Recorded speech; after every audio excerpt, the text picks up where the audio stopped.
Today we're here to discuss the dilemma that the Sanford family faced in the film Leave the World Behind. Two strangers show up at their Airbnb claiming to be the owners and ask to move in. Let's just keep it real.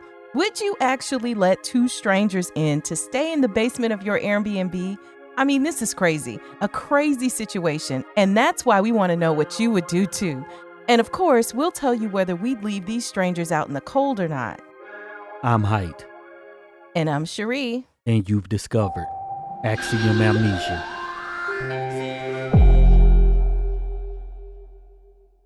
A lot of you requested that we cover this film, and I can't wait for us to talk about it. But first, we want to thank all of the supporters who helped to make this video possible. If you want your name to appear alongside these contributors, make a one-time donation via Cash App or click the thanks button on this video, or you can head on over to patreon.com/AxiomAmnesia or become a channel member by clicking the join button to enjoy all of the benefits of becoming a monthly subscriber. First off, you have this movie. It's a family. They take a vacation, get a bed and breakfast or whatever it's called. And then the owners show up in the middle of the night at like 11:15. You say owners, but it's questionable when they show up at the door whether they are actually the owners or not. Yes. That's the premise of the movie. They don't know if they're the owners or not. But after watching the film, we do know that they're the owners. Yeah, they are the owners. Yeah. But the way that they showed up is just crazy. All right, so we've got this family, the Scotts, and we've got the Sanfords. The Sanfords are the family who rented the Airbnb, and the Scotts are, G.H. Scott and his daughter Ruth show up at the door, and they're, it just is questionable. It's the middle of the night. Well, basically, it's almost midnight, and you're showing up talking about it's a blackout in the city, talking about New York, and we want to come stay for about $1,000 in the basement of our Airbnb. Yeah. So I think we should take that part step by step, how it advanced to actually being paid, right? Because let's just say you're at your Airbnb and then the owners show up and they're like, hey, what do you do at that point? Well, the first thing that I do if I'm at a foreign place and anybody's at the door is I don't even know if I'm just opening the door wide to even see who they are. Because notice that the Sanfords were kind of startled. Amanda and Clay, they were getting weapons basically to come to the door like, get a bat, and then they open the door and then it's a guy in a tuxedo and a girl in a, a lady in a formal dress. And then, he says, hey, I'm GH, I'm George. We were the ones who were emailing back and forth and we own this house. Right. So then we could just from there assume that they do own the house and then you accept that they own it. Let's accept that they own it, even though in real life, like in this moment, it would just be really hard.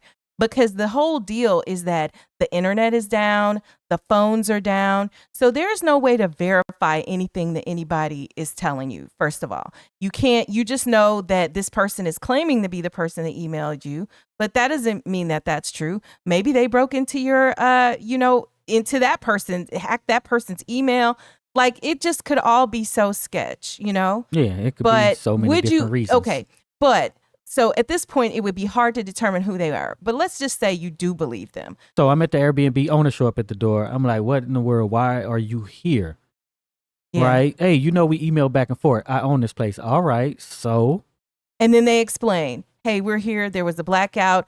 I'd feel more comfortable at my house on Long Island instead of in the, where it's, nice, so instead of in the crowded city. This happened and then Amanda was like, hold up, I need to contact the company because I don't know if you can do this and you want to stay here, right? So at that point, I'm like, wait, you want to stay? No, you cannot stay.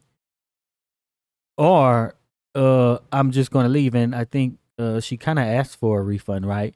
Right. She's like, we got to get our money back. But she's understandably, pissed off and annoyed that it's the middle of the night and now you're coming. Like you're basically reneging on our contract. And in addition to that, you're inconveniencing my family. And as she keeps reminding him, her kids are upstairs asleep, But then George is like, hey, we don't want you to leave. I just want to come in and stay in with you. And that's the bizarre thing to me. Like, I know he's trying to compromise, But that just is even more weird than kicking him out. Yeah, it really is. And then she's like, no, Amanda is like, no. But and Clay, her husband, he don't care. He's like, yeah, basically. They need a place to stay. They seem Yeah. innocent.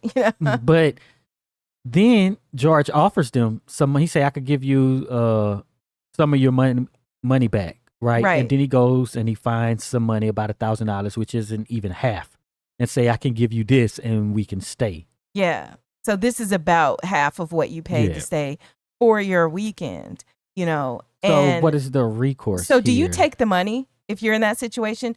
Do you take the money? The problem is the internet's out, right?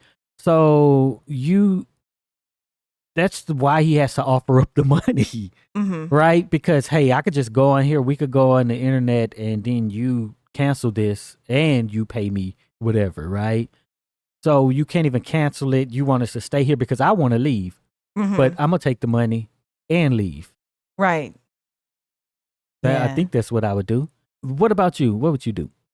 Well, I would take the money. I'm definitely not staying in there with another family who I don't know. Even if I say, okay, maybe you do own it, I would still think it's weird and strange that you want to be in this house with me. I don't know. I would still be suspicious. By the way, we did a video on our other channel asking whether the reason why Amanda was so suspicious had to do with GH and Ruth's color.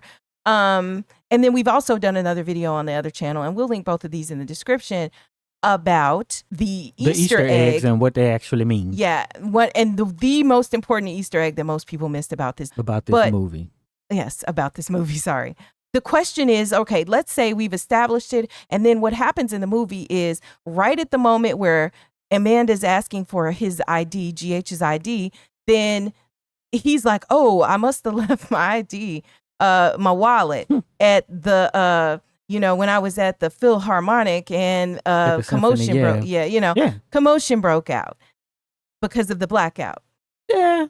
And so he doesn't have a way to prove who he is. Yes, but we could take that one later, right? So we could take it as, all right, let's talk about what we do if we assume they're the owners, and then we could talk about what we do if we think they're not the owners. All right. If they are the owners, then, and I really feel like they are, even in spite of not seeing an ID, I would say, all right, give me the money, and I'm still calling the company, and yeah, I'm going to want my money back in time. And I need you to, I don't know, right? We going to video that you came here and you said that you wanted this, the place back. And I know you're not asking me to leave, but I don't feel comfortable to stay in a place with strangers. A lot of people ask the question whether or not they are allowed to do this, right? So from the perspective of the renter, it's like, no, I don't want these people in here, right? We can just leave. But we have this other question. Let's say you are the owner and you know what's going on. You talk to your, spoiler alert, you talk to the people who you do finances for, and you got this insight of something's going to happen. And then something happens. You show up at your place that you own that you're renting out. Right. How do you handle that? Right? Is it right to go and be like, hey, we need to stay here with you without telling them what's actually going on?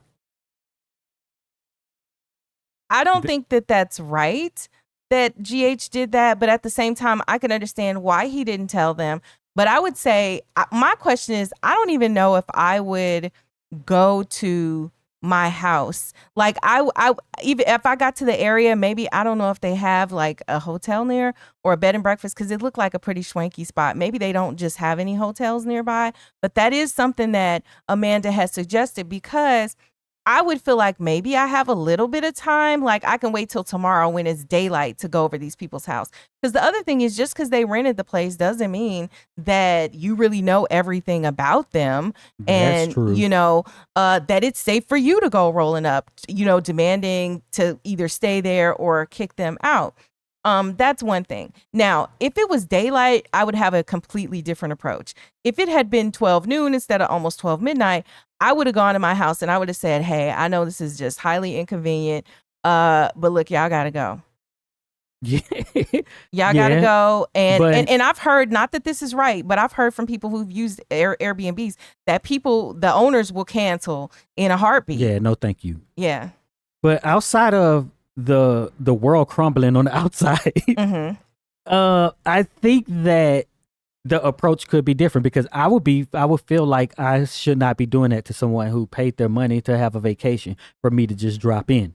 Right. So I think that some people think because they have this ownership that they are, I guess, entitled to do whatever they whenever. want with the place. Mm-hmm. And I think a lot of people took that into play despite the world crumbling outside. So to say that the Scots have a right to this place because it's theirs, so it's okay if they just show up.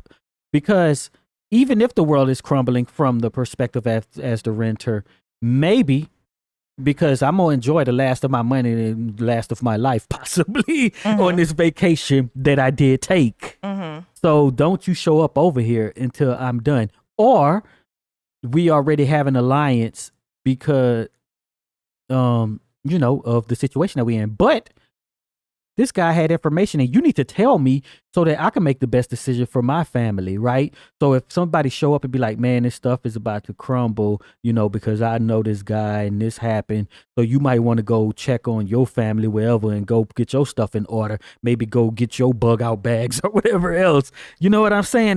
We in a... That would be like the kind thing SHTF to do. situation. Yeah. Yeah. That would be the kind thing to do, would be to bring up the fact that, hey, this is not right. Something's going down and everybody's life is in jeopardy.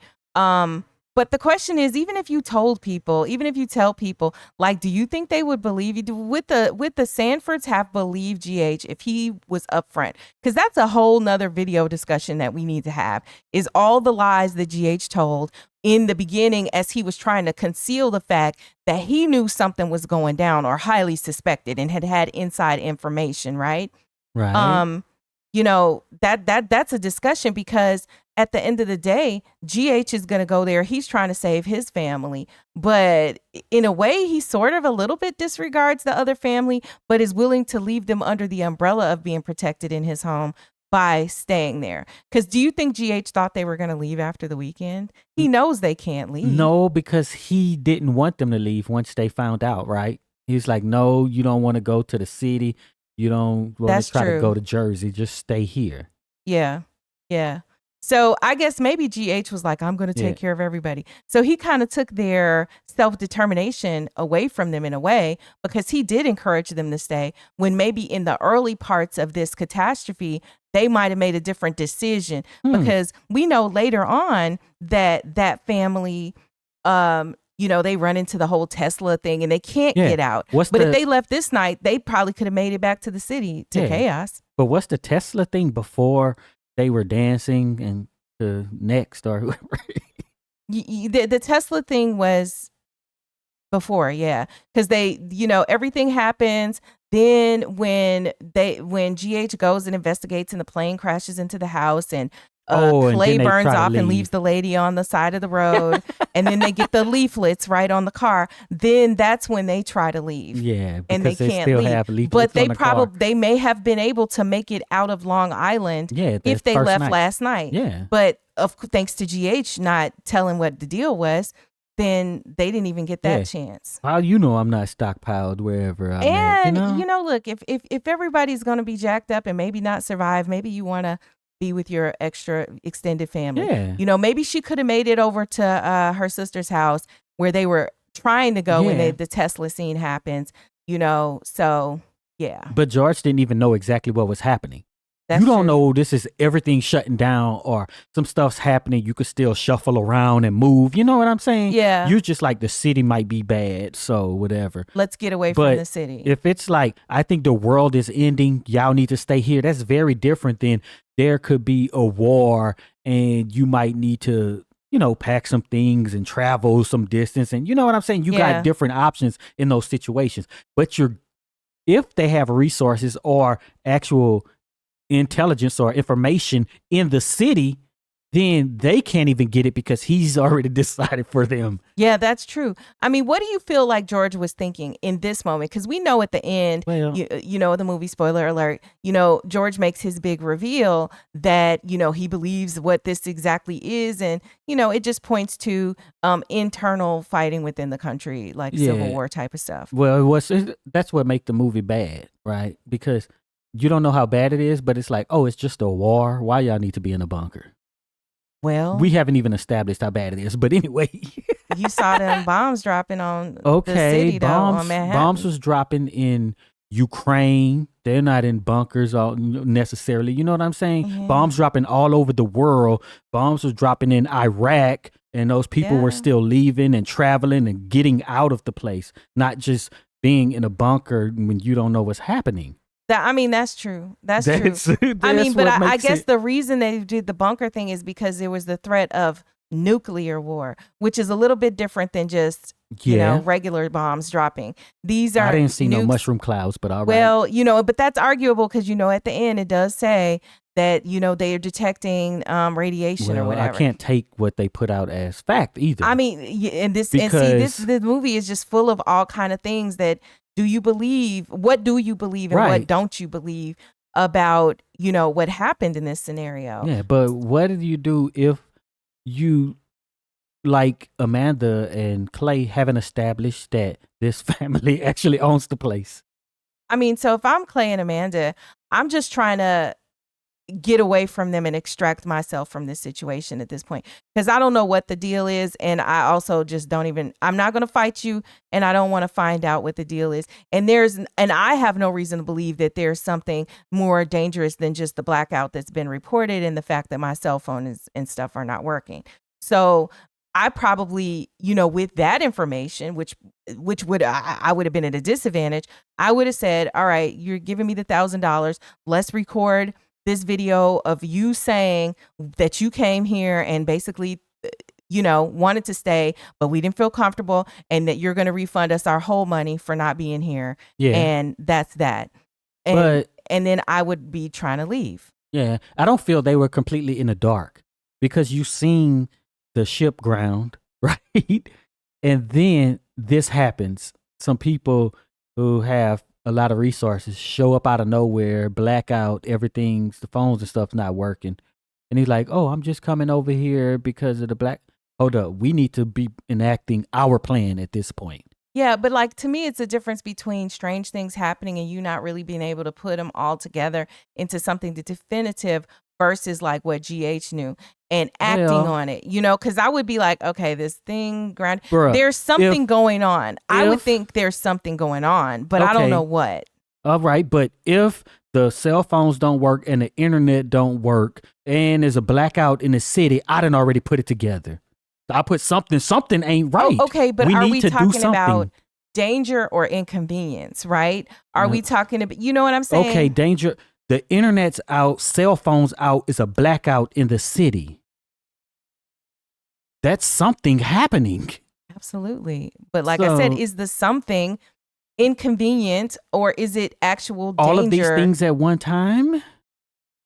So I agree with you. I'm just saying that is this thing that I mean, let's just, I don't know. I'm not going to just stay. Okay, but let me think of a vacation. Crazy scenario. All right. I see your point there. I guess what I'm saying is I'm not thinking the world is ending or that some major thing is going on. I'm thinking maybe it could be some type of inconvenience that makes, think about when, during the pandemic and stuff like that happened. And then there were things that happened as a result, of the supply chain, and you couldn't get stuff, and, you kind of had to stay. Well, in our case, what did we do? We quarantined. We saw stuff that was going to happen and we reacted. It wasn't like the world was going to end. It's okay. You have this stuff from China. Yeah. You have people catching stuff in the U.S. You have people running on the stores. Something has to happen. Right. So in that case, to me though, when I say inconvenient, I looked at it like, all right, since we've got our quote unquote bunker, right? Then it's an inconvenience for us to not be able to have what exactly we want and not be able to just travel about and go around. But because we had quarantined, I really didn't feel like we had chances of, catching anything. We're talking about before that, though. At the point that you're on vacation and this stuff is happening, we need to get out of here. Especially when this other man sees stuff happening and comes and, hey, I want to leave. He wants to leave. I mean, that's a good point. Because we did do some last minute traveling, right toward the beginning, before it was, called the pandemic or whatever. We did do some last minute traveling. We even chose not to stay the night. Yeah. Right. And that's true. That's true. Yeah. But we were on vacation. But we did a same day thing, and then we turned around and came home. That is true. We cut our trip short. And we got home. Well, we went grocery shopping. We stocked up, and then we didn't leave home for 2.5 years. It wasn't 2.5. Well, like 2 years. But that's the situation. One day maybe we'll tell y'all that story. Yeah. But see, that's the situation. Like I'm not going to be like make excuse for myself if I'm not choosing the right thing if I'm in a situation like the Sanfords. Mm-hmm. But I can understand how George is just like, man, screw what this family got going on. I showed up. I'm trying to tell you to leave. But like you were saying, like being an alarmist, they're probably not going to believe you anyway. So I'm just, all right, I'm not. You don't want to leave, then can we just stay here? And if you say no, or well, I'm just going to stay here, just go ahead and call the police and make this a civil, and I tell them this is my house and you get out. I know, you got your contract, And hopefully it ends up great, all right for me at the very least. But yeah, that's the thing. Yeah, I mean, go to the comments. Let us know. I mean, how do you see this? Would you let the strangers move in? Okay, let us assume that you believe that they own this house. And, let's even just talk about a real life scenario where maybe even the internet isn't down and you can verify it's them. And they just go, oh, but you know what? We just need to stay the night in the basement. Like, would you feel comfortable with that? Because my thing is everybody acted like Amanda was such, a bee for not wanting them to stay. And we did explore, why she didn't want them to stay. And did she have any other ulterior motives or different motivations for that? But at the end of the day, it is weird for some strangers to come and want to share living quarters with you and your family. Yeah, I chose to go on vacation in a certain way, and I'm not letting somebody in a room. Just imagine you get just a little suite at a hotel, and some worker comes in and be like, yeah, our worker needs to stay in the second room over here. Yeah. No? They're only going to stay in the second bedroom. You'll still have the rest of the suite, and they'll just and we'll stay give in you there. half of your money back. Yeah, no, I'm not doing it. It's not happening. Now, and if I did not, because you said what do you do if you don't believe they own the house? If I don't think they own this house, then it's I can't, like in this situation, contact anybody. I still might just even leave, and I would be documenting this. I'd be trying to record what's going on here, and I'd be like, these people showed up. These people show up. It's dangerous. It's dangerous. I fear for my life, and I gotta leave. And I don't feel comfortable going back upstairs and going to sleep. Like, I would just be like, okay, we pack in and we just got to bounce. But also, if it gets to the point where they offer the $1,000, I'm going to take the money too. But I don't even really see how you get inside the house, because I'm not letting you in there while I'm in there. But at the same time, I know that I'd be packing. And I'd say, well, here's what I'm going to do. I'm going to go ahead and close this out. Lock the doors. If you got the key and it's your house, then what happens after I walk out of here is not my concern. And I videotape myself leaving. Hey, we locked up everything. This is how it looked when we left. Yeah. And we bouncing. If he ain't got his what? Oh man. Hopefully he got the key to the second house. Well, he had the keys to the little thing, so I would assume a door key is probably on that. That's weird that he would have all those keys. See, we could get into all sorts of stuff in this movie. Sure enough, but I think we solved it at this point. Would you let the strangers move in with you? You better get on out. It is a big fat no. If you made it this far into this video, type $1,000 in the comments so we know you're one of the real ones who stick around to the end. Thanks so much. And be sure to check out the video that is on the screen right now.